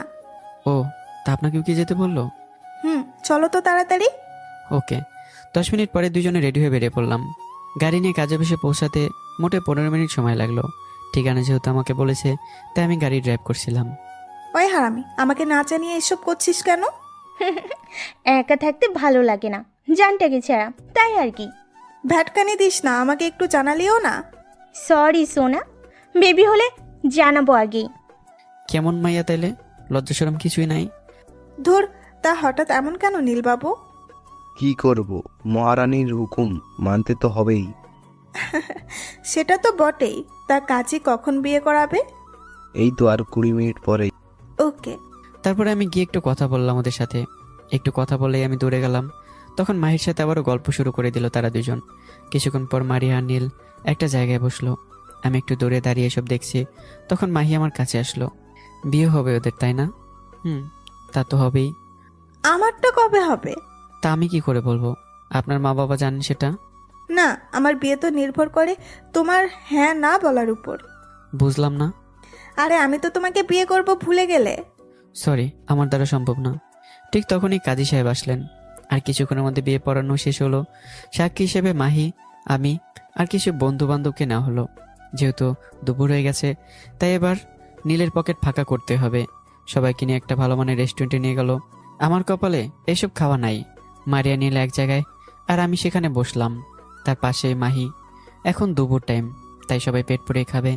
তাহলে তো বুঝতেই পারছেন, বেচারা নতুন বরের পকেটে মরুভূমির আবাস দিচ্ছে। সবাই ইচ্ছে মতো খেলো। মাছ, মাংস, ডিম, যে যা পেরেছে খেয়েছে। খাওয়া শেষে তো মিষ্টি জাতীয় জিনিস, আর 3টা মেয়ের জন্য আইসক্রিম তো আছেই। খাওয়া দাওয়া শেষে বিল দিতে গিয়ে বিলের কথা শুনে বেচারা অবাক, কারণ বিল হয়েছে প্রায় 5,000 টাকা। সামান্য 8 জন মিলে এত খাবার গেল, থুকু খেলো। বাপরে, খাদ্য করে। ও সরি, একটা কথা তো বলাই হয়নি আপনাদেরকে। নীলের মা বাবা কেউ বেঁচে নেই। 3 বছর আগে গত হয়েছেন তারা। আর সে অনেক ধনী ঘরের ছেলে, তাই হঠাৎ তেমন বিয়ে করতে তেমন একটা অস্বস্তিতে পড়েনি। কারণ গরিবরা পালিয়ে বিয়ে করলে টাকার সমস্যা থাকে, কিন্তু এখানে টাকা কোনো সমস্যা না। রেস্টুরেন্ট থেকে বের হয়ে নীল ওর গাড়িতে চলে গেল মারিয়াকে নিয়ে।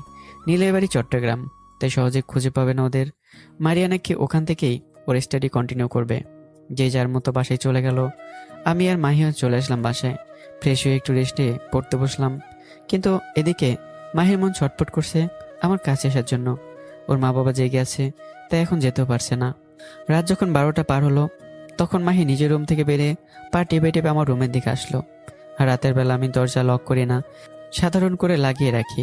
কারণ যদি কোনো সমস্যা হয় তাহলে তো অন্য কেউ রুমে প্রবেশ করতে পারবে না, তাই। কিন্তু এটাই মাহির কাছে শক্তি, কারণ দরজাটা লক করা নেই।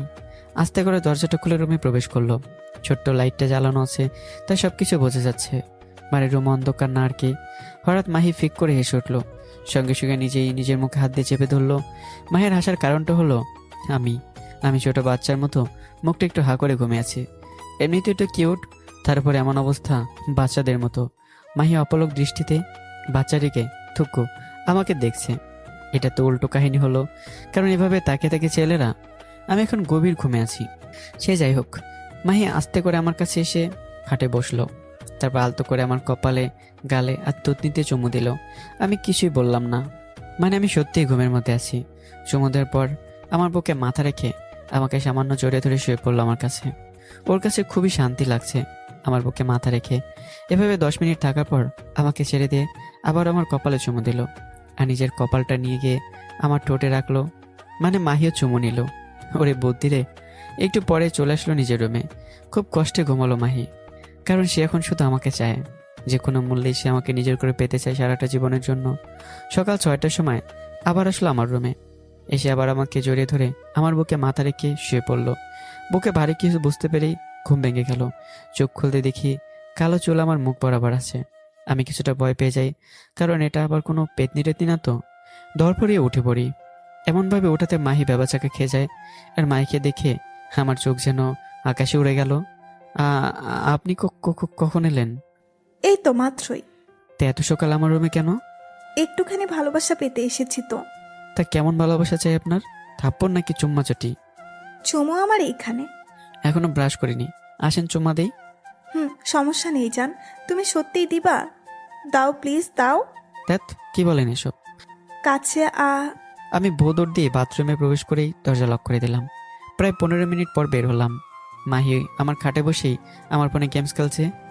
ওয়াও, মাই ড্যাশিং হিরো। তোর ইংলিশের মায়েরে সালাম, মনে মনে বললাম। কি হলো, কথা বলছো না যে? কি বলবো? কবে বিয়ে করবে? শুনুন, আমি আপনাকে বিয়ে করতে পারবো না, কারণ আপনার অহংকার বেশি আর আপনি জালিম, যাকে তাকে কারণ ছাড়াই কষ্ট দেন। আমি আপনার ছোট এবং আপনার স্ট্যাটাসে সমানও না। আপনার 10 দিনের খরচ দিয়ে আমার 1 মাসের বেশি সময় চলতে পারবো। দয়া করে আর কোনো বিয়ের কথা আমাকে বলবেন না, নয়তো আমার মরামুখ দেখবেন। এই কথাতেই কাজ হয়ে গেছে। মায়ের চোখে পানি টলমল করছে। আর একটা কথাও না বলে মাহি রুম থেকে বের হয়ে চলে গেল চোখ মুছতে মুছতে। 1 মাসের মতো সময় কেটে গেল। এই 1 মাসে মাহি আমার সাথে কোনো রকমেরই খারাপ ব্যবহার করেনি, আর প্রয়োজন ছাড়া কথা বলেনি। এতে আমি কিছুটা অবাক হলেও একটু শান্তি পাই। কিন্তু আরও 1 মাস যাওয়ার পর আমি মাহিকে মিস করতে শুরু করি। কিন্তু আমার তো হাত পা বাঁধা, কারণ আমি গরিব, আমি কিছু করতে পারবো না। তাই কাউকে কিছু বলি না। ধীরে ধীরে মাহিকে ভালোবাসতে লাগি, মানে মনে মনে, কিন্তু প্রকাশ করতে ব্যর্থ। আমি অনাথ, আমার কোনো ভবিষ্যতেরই ঠিক নেই, কি না কি হবে সেই ভয়ে। একদিন রাতে আমি পড়ার টেবিলে বসে মাহির বেগ দেখছিলাম। তখন রুমে মাহির বাবা প্রবেশ করলেন।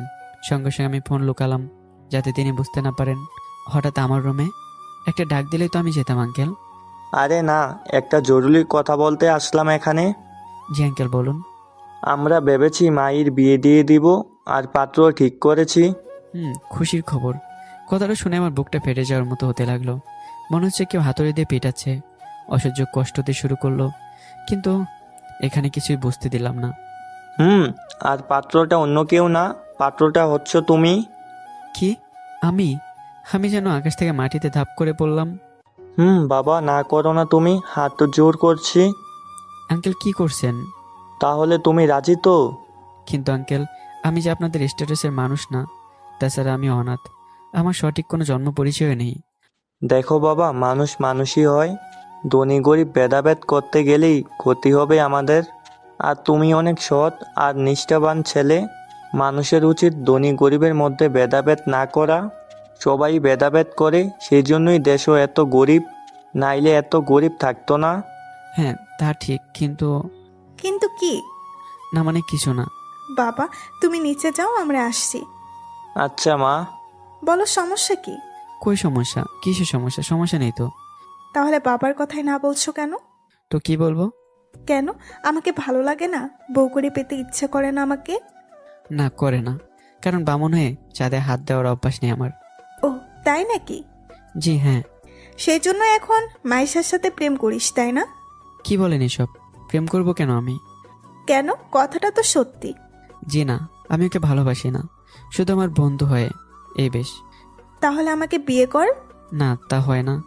প্লিজ জান। না, ক্ষমা করুন। আপনার বাবা কি করে রাজি হয়ে গেল আপনার কথায়? আমার কথাই রাজি হয়নি তারা। তাহলে কি? আমার জেদের কাছে হার মেনেছে ওরা। ও তাই নাকি? দেখবি কি জন্য? দেখান। এই দেখ। আল্লাহ, এটা কি? হ্যাঁ, কি করছেন কি এটা? কেন, এসব তো কিছুই না। তুই তো বিয়ে করবি না, তাই না? ডানারটা অনেকটা জায়গায় কেটেছে, তাই ব্যান্ডেজ করা আছে। আমি চুপ হয়ে আছি। কালকে সকালে আমার লাশ বের হবে আমার রুম থেকে, লাশ। ঠাস করে কষি একটা থাপ্পড় মেরে দিলাম মাহির গালে। হঠাৎ থাপ্পড় মারায় কিছুটা হতবাক হয় মাহি, কিন্তু আমি যে ওকে ভালোবাসি তা হয়তো জানে না। মাহির মুখে মরার কথা শুনে আমি রাগ কন্ট্রোল করতে পারলাম না, তাই থাপ্পড়টা মারলাম। আর ওই যে বললো না মাইশা নামের একটা মেয়ের কথা, আসলে সে আমার বন্ধু এসে নতুন, একই ক্লাসে পড়ে, তাই মাহি রাগের বসে ওইটা বলল। সমস্যা কি? এসব বাজে কথা কেন বলেন? বলেছিলাম তুই শুধু আমার, কিন্তু আমাকে তো বিয়ে করবি না, আর তোকে অন্য কারো হতে দেখতেও পারবো না, তাই মরে যাওয়াই ভালো হবে। চুপ, বাজে বকবে না একদম। বাজে না রে জান, সত্যি বলছি আমি। আর জানিস তো, আমি যা বলি তাই করি। তো আচ্ছা তারা, তোকে নমুনা দেখাই। মাহি তাড়াতাড়ি করে দেয়ালের কাছে গেল। দেয়ালে 2 হাত দিয়েই মাথাটা সজোরে নিয়ে গেল দেয়ালে, কিন্তু আমি গিয়ে ওর কপালে হাত দিয়ে সরিয়ে নিয়ে আসি যাতে কপালে না লাগে। মাহি কান্না শুরু করে দিয়েছে। ওই, আটকালি কেন আমাকে? কি করছেন এসব? এমনিতে হাত কেটেছেন, আর ক্ষতি করতে হবে না। না, আমি মরে যাব, তোকে তো পাবো না, বেঁচে থেকে কি হবে? এই একদম চুপ, কোনো কথা না। এবার মাহিকে শক্ত করে বুকে জড়িয়ে ধরলাম। ছাড় আমাকে, তোকে ছাড়া বাঁচতে চাই না। চুপ, আমি অন্য কারো না।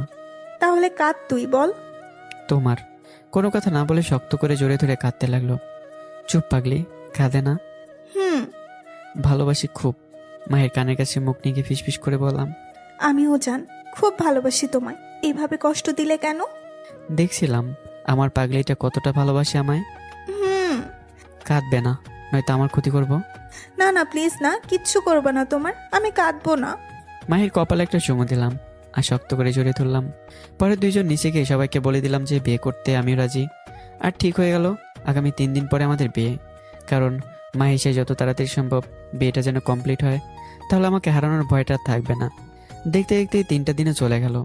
আজকে সন্ধ্যার পর ভালোই ভালোই আমার এবং মাহির বিয়েটা সম্পূর্ণ হলো। কোনো প্রকার ধুমধাম নেই, খুব সাধারণভাবে যাকে বলে আর কি। রাত এখন 11টা বেজে 12 মিনিট। আমি এক পা দুপা করে গুটি গুটি পায়ে হেঁটে যাচ্ছি আমার বাসর ঘরের দিকে। রুমের কাছে গিয়ে কোনো প্রকার ভয় না পেয়ে দরজা খুলে ভেতরে গেলাম। তারপর ভেতরে গিয়ে দরজা লক করে দিলাম ভালো মতো। আমাকে দেখে মাহি বিছানা থেকে উঠে এসে আমার পা ধরে সালাম করতে যাবে, তখনই আমি মাহির হাত ধরে আমার বুকের সাথে জড়িয়ে নিই। ভুল করে এটা করবা না, এটা করতে হবে না। তাই বুঝি? হ্যাঁ, আজকে যেন কিসের রাত? কেন, আমাদের বিয়ে হলো তো, মানে বাসর রাত। তা না হয় বুঝলাম, কিন্তু কথা হলো গিয়ে কি? আজকে রাতে নাকি বিড়াল মারতে হয়, কিন্তু বিড়াল তো দেখছি না। যা দুষ্টু, খুব ইচ্ছা নাকি বিড়াল মারার? না গো, বিড়ালটা যদি ঘুমোতে না দেয় তাই রুম থেকে বের করে দেবো আর কি। ওরে বুদ্ধুরে। মাহি আমাকে আর কোনো কথা বলতে দিল না। আমার ঠোঁট জোড়া সে আয়ত্ত করে নিল। আমিও ভালো রেসপন্স দিচ্ছি, কারণ এখন তো মাহি আমার বিয়ে করা বউ। আর মাহির ভাবমূর্তি বলছে যে সে পাগল হয়ে গেছে। পাগলের মতো আমার ঠোঁটে চুমু দিচ্ছে। প্রায় 3-4 মিনিট পর ছেড়ে দিল। দুজনেই হাঁপাচ্ছি। জান, বলো। আই লাভ ইউ জান। লাভ ইউ টু জান পাখি। আমার আজকে এত নেশা নেশা লাগছে কেন? ও মা, কেন? জানি না। আহালে, বাবুটা লজ্জা পেতে। চলো তো দেখি কত মারতে পারো বিড়াল। আমি কিছু বলতে যাব, তার আগে আমার পাঞ্জাবির কলার টেনে খাটের উপর নিয়ে ফেলে দিল আমাকে। আচমকা মাহির এমন ব্যবহারে আমি কিছুটা অবাক হই, কিন্তু পরক্ষণেই সবকিছু মিলে যায়। দুজনেই ভালোবাসার সাগরে ডুব দিই আমরা। আবার একটা ইতিহাস পয়দা হলো, যেটা আপনাদের না জানলেও চলবে। বিয়ে হওয়ার 1 সপ্তাহ পর আমরা ভার্সিটি যাচ্ছি। এই 1 সপ্তাহ শুধু রোমান্স, গল্প, ভালোবাসা, ঘোরাঘুরিতে কাটিয়ে দিয়েছি।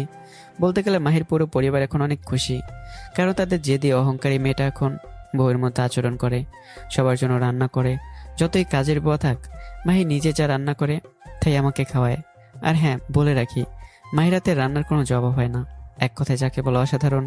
তো দুজনই একসাথে গাড়ি করে ভার্সিটি গিয়ে ক্লাস করে আবার বাসায় চলে আসি। এভাবে আমাদের দিনকাল কাটতে লাগলো। মাঝে মাঝে ছোট ছোট মান অভিমান হয়, কিন্তু কেউ কাউকে ছাড়া ঘুমাতে পারে না। তাই সারাদিন অভিমান থাকলেও রাতে সবকিছু ঠিক হয়ে যায়। আর মাহি তো আমাকে জড়িয়ে না ধরলে তার ঘুমিয়ে আসে না।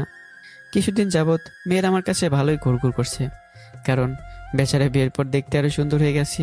আর সুন্দরী ছেলে মেয়েদের পেছনে যে মানুষ পড়ে থাকে তা তো জানেনি। তো একদিন ভার্সিটি গিয়ে একটা গাছের নিচে বসলাম দুজন। দূর থেকে 2টা মেয়ে আমাকে গিলে খাচ্ছে। এটা মাহির একদমই সহ্য হচ্ছে না, খুন করতে ইচ্ছে করছে ওদের। আর ছেলেরা তো ভয়ে মাহির দিকে তাকায় না। ক্লাসে স্যার প্রবেশ করা 10 মিনিট আগেই সবাই ক্লাসে উপস্থিত। তখন সেখানে আমার হাত ধরে নিয়ে গেল মাহি। প্রিয় ছোট ভাই ও বোনেরা, একটা কথা কান খুলে শুনে রাখো, কাব্য আমার স্বামী হয়। আমাদের বিয়ে হয়েছে প্রায় 2 মাস হলো, তাই কেউ এর দিকে নজর দিবে না, নয়তো চোখ তুলে কুকুর দিয়ে খাওয়াবো। আর কেউ তাকাবে না, যাও ক্লাসে যাও বউ আমার। যাচ্ছি, তবে তোমরা সবাই মাথায় রাখবে, এটা বলে দিলাম। জান, থ্রেডটাও হয়েছে তো। যাচ্ছি। মাহি চলে গেল ওই ক্লাসে। মাহির বলা কথাগুলো শুনে সবাই অবাক, আর কয়েকটা লুচ্চু মেয়ে তো আরো বেশি অবাক, কারণ তাদের খাওয়ার আশা পূরণ হলো না। ক্লাস শেষ করে বাসায় চলে আসলাম।